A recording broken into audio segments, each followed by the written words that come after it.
back, Freddies, Tunnies. How are we all? Hope we're all doing well. Here we are with another great episode from Fret Fables.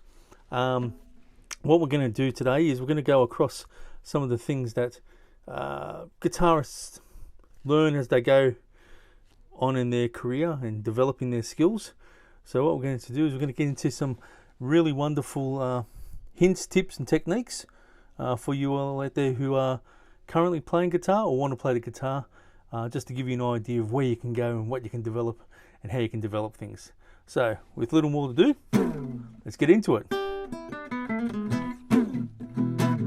Remember that music is the thing that constantly travels with us through life. It's there when we're sad to comfort us. It's there to celebrate our happy days and our happy times. Today I want to talk about one of the forgotten chord bar chord shapes.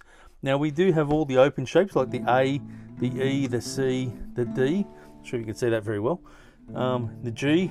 Okay, so we've got all these chords, and we also have bar chords like an E bar chord. We can slide it up, just bar everything else like that, and we get an F chord.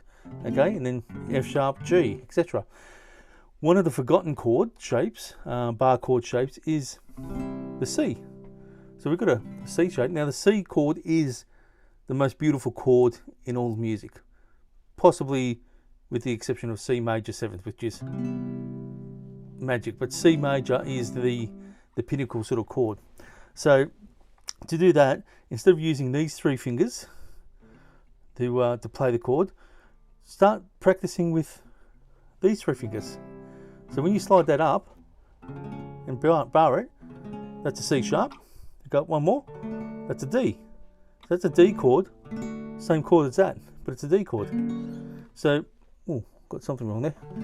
A D chord. So even guitarists who played for a few years still make mistakes. So don't feel bad if you're making errors. So there's a D chord, and that kind of shape is actually good to use for something like let's see, like a certain hotel in California. So if we think about it,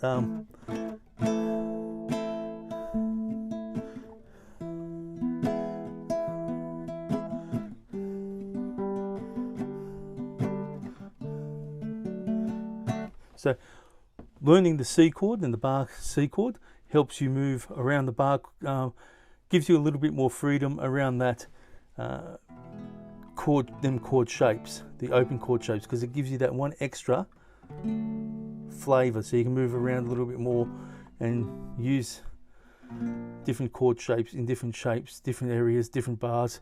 And the C always sells the feeling of a song very well. So like I said, practice it, and in time you'll get another bar chord to your repertoire. Okay, welcome back, Tunnies, to another Fret Fables tips and hints session. Today we're going to talk about broken chords. They're also known as arpeggios, and we're going to talk about how we can do that with a plectrum. Okay, so remember that if you've got music in your life, you're winning to a certain degree, because music is just magnificent. It's there to celebrate with us when we're happy and joyous. It's there to comfort us when we're sad and lonely. Okay. Now with the plectrum, the proper way you should hold the plectrum is just on the knuckle. There's like a little bit of a knuckle right there. If you place the plectrum on that knuckle and pinch it, that's how you're pretty much holding the plectrum. Now there are going to be other ways. Some people hold it like that on the point of their finger, like that, but at the end of the day, you've got to feel comfortable with it. Okay, so however you hold it is something you've got to practice with. Okay, now we're going to just talk about a C chord. So I'm just playing up and down the strings,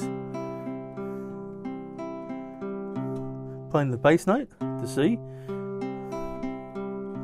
So if I just play up here a little bit more, you might be able to see.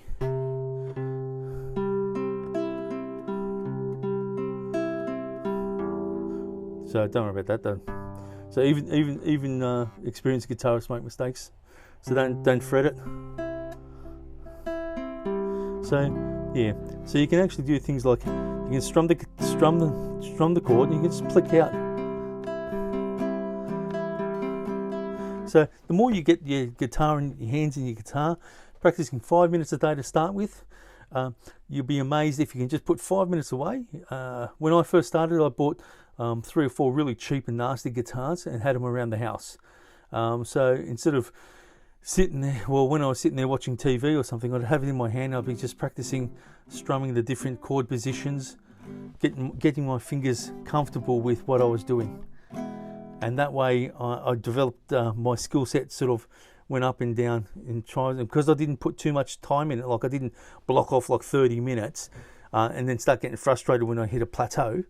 I knew that, look, I'm only putting 5 minutes into it, and you'll be amazed that you put 5 minutes in, and then the next day you've increased your skill set. You'll suddenly go through, like, you know, big lifts and big jumps in your skills as you go. As long as you get it in your hands every 5 minutes or so, you'll be sweet. Okay, until next time, go check out the Absolute Beginners course on my channel, subscribe down below, have a great day, and keep playing.